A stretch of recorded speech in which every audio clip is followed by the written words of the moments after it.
know, when Mike killed Robin, you know, he, as Melina said, he stabbed her over 100 times. He took out her brain.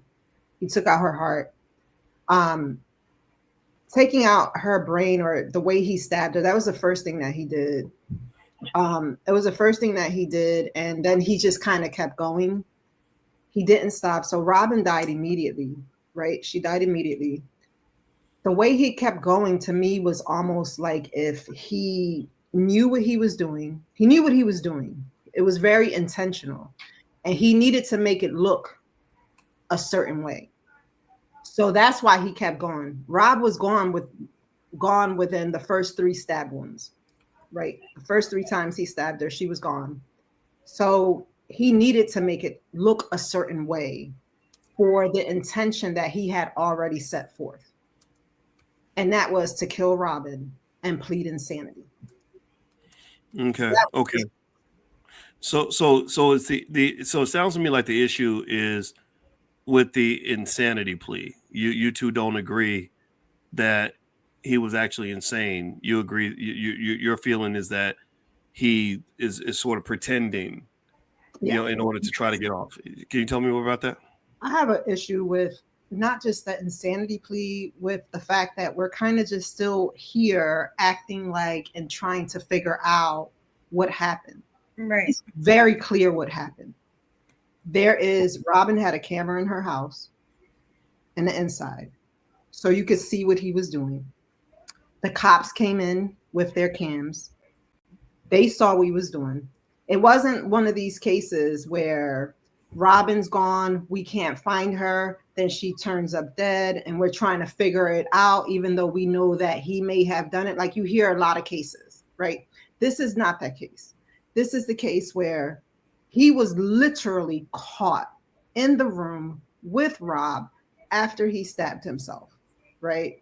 His daughter's seen it, traumatized. To do that in front of your daughter, to create that type of trauma, that's intentional.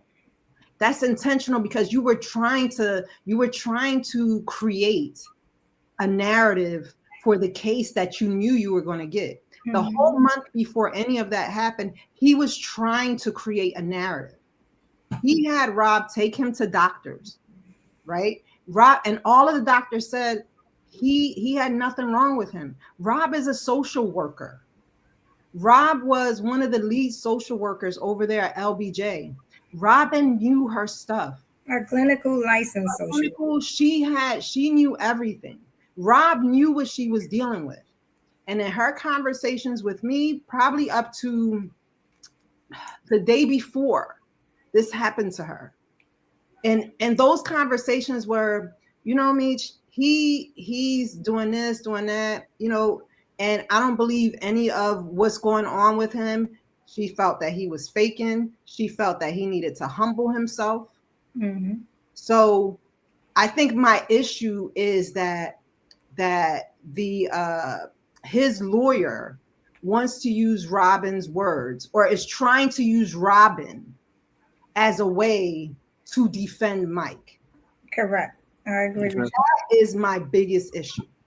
So when you say his lawyer, you're talking about attorney Monique Sparks, right? Who ironically is in the same sorority as Robin. Is that right? You know, that's the most disrespectful part of it. The most disrespectful part to me, because Rob was, I mean, her whole life was with these Deltas. Around them Deltas. Robin was committed. Robin was a lifelong member who literally paid her life dues for Delta. And then for the Houston chapter to go ahead and swear this woman in after Robin's death, it's a slap in the face to Robin.